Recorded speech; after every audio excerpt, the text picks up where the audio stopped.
What if menopause was a sexy word?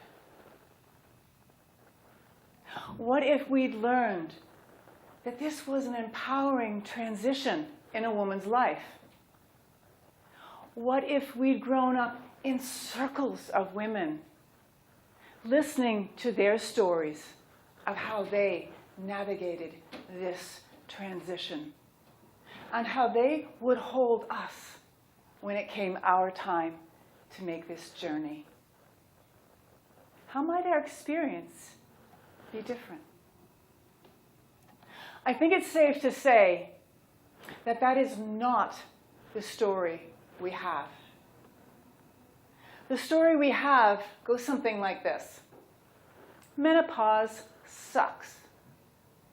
We're going to have to suffer through this passage.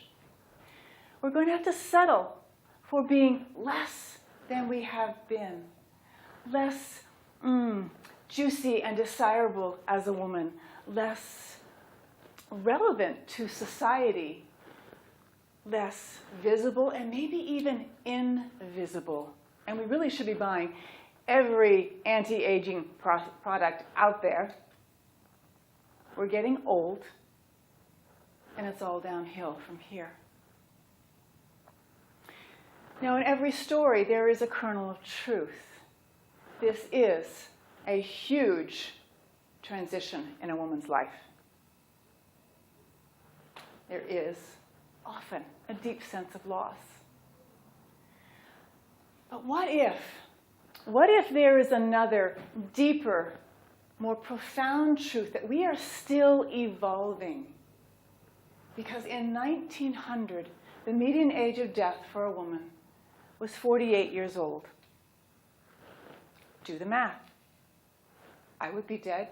Many of you in this room would not be here.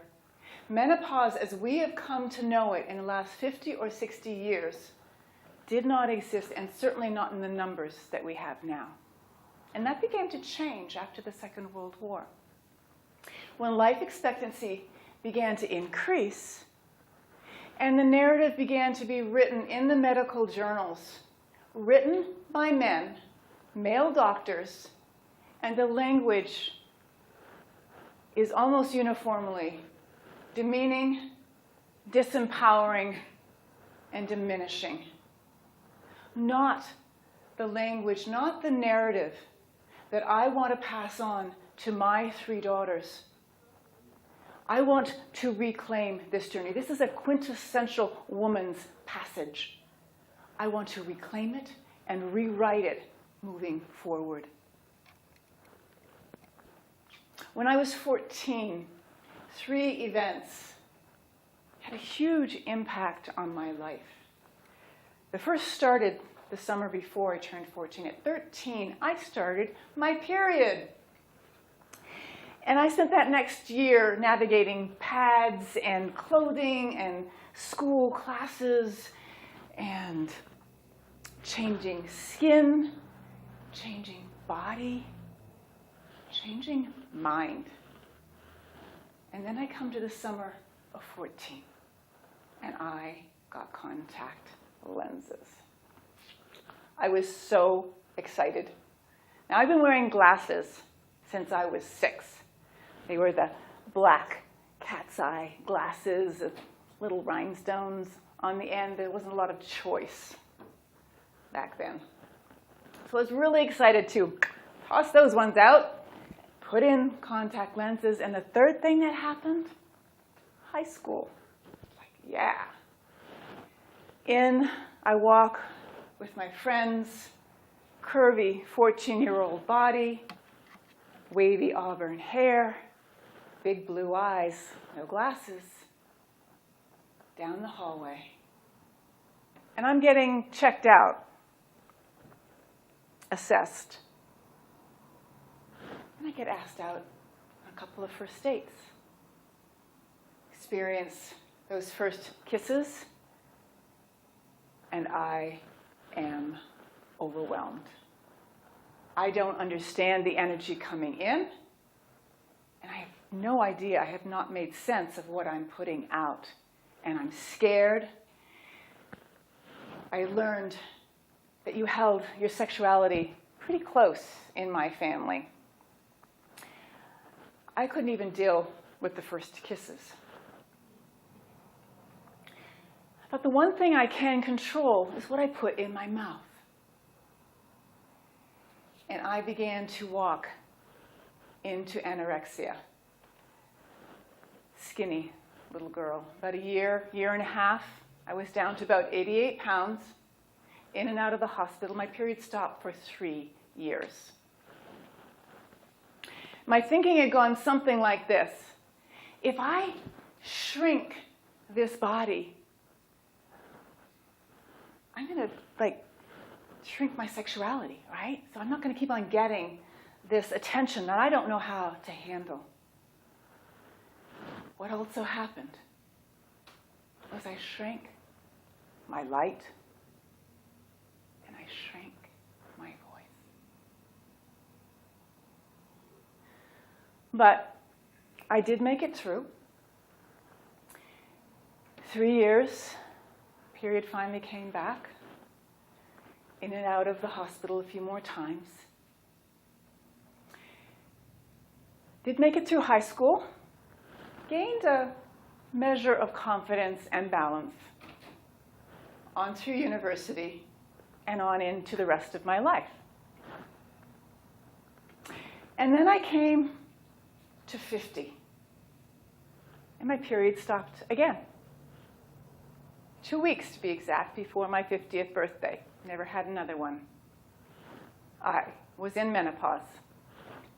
Nobody told me about that transition either. And I'm in this change in my mind. I don't quite understand the emotions that are coming up. My kids are beginning to leave the nest. I've got hot flashes happening. There's no one to talk to. There's no conversations happening here around this passage. And I feel really, really alone. And it feels like a curtain had just gone down. And I couldn't see the way forward. And I was really scared. And quite lost. I stayed for about 2 years in that kind of hot, stewy, pissy kind of place. And one little piece of information came through to me. That menopause was puberty in reverse. Okay. So puberty comes into our lives and plugs in a certain circuitry. We become a cycling woman. Menopause, at the other end of that cycle, comes along, takes her own sweet time, mind you, 7 to 14 years, and unplugs that circuitry and rewires us into the second half of our lives. And when I got that piece of information, it was like, I dove into research. I wanted to gather all the information I could because information felt like power to me. Gave me something to hang on to.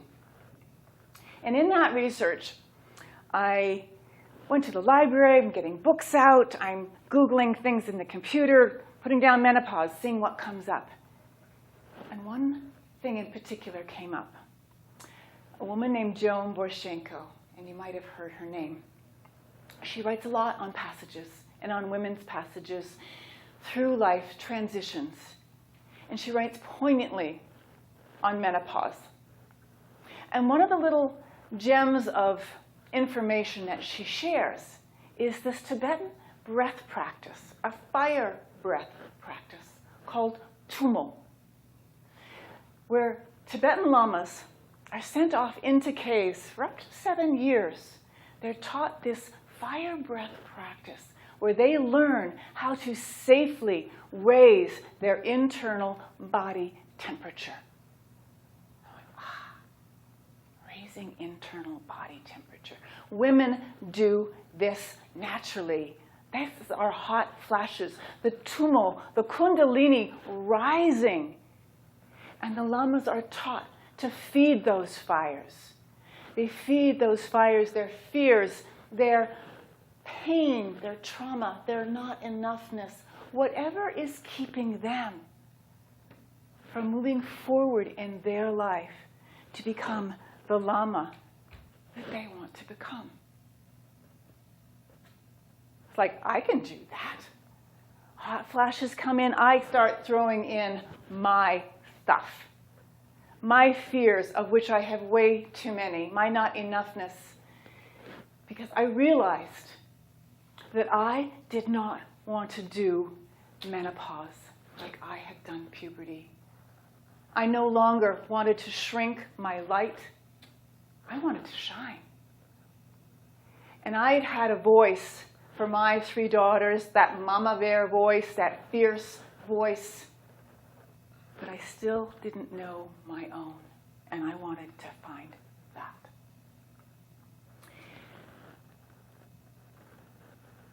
So I realized that the icing on the cake, diving into this, of this story, is that tumo. Tumo translates into fierce woman energy. And it was yes.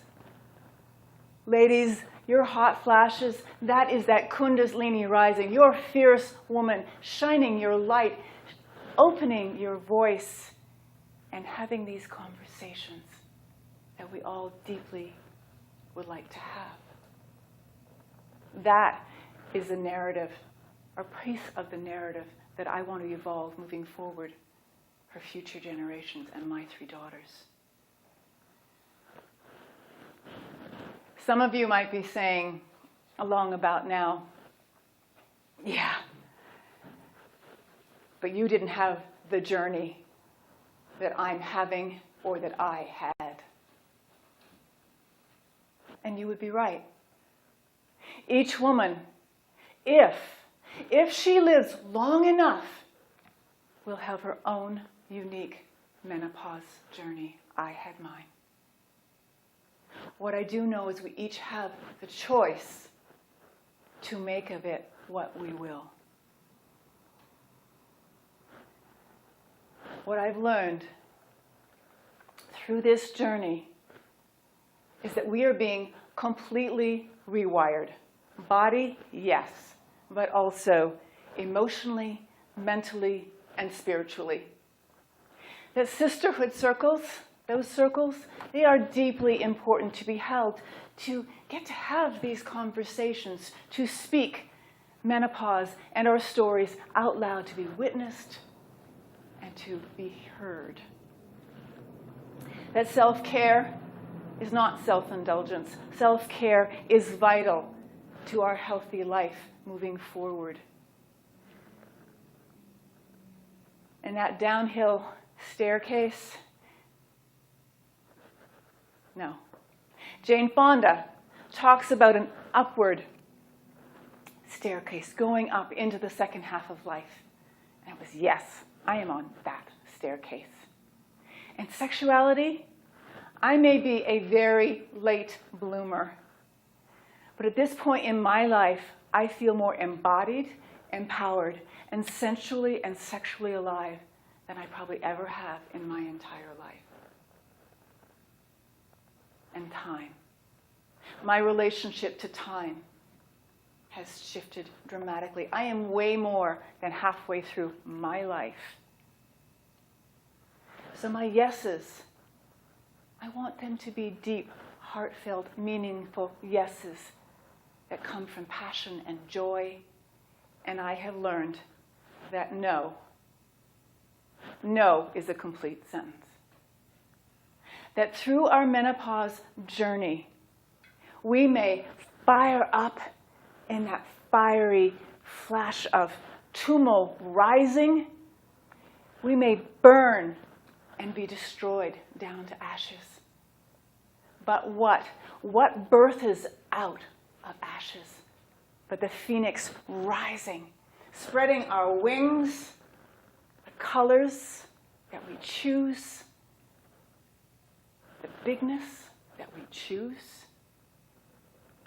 so that when we step across the threshold of menopause, we step in to our sovereignty as women.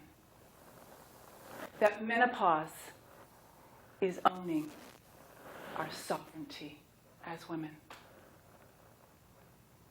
That is the narrative, and that is the story that I want to leave my 3 daughters, that I want to reclaim and empower moving forward. We get to have these conversations. I believe that women and women's passages and journeys are deeply important to ourselves and to society. And I believe that menopause matters.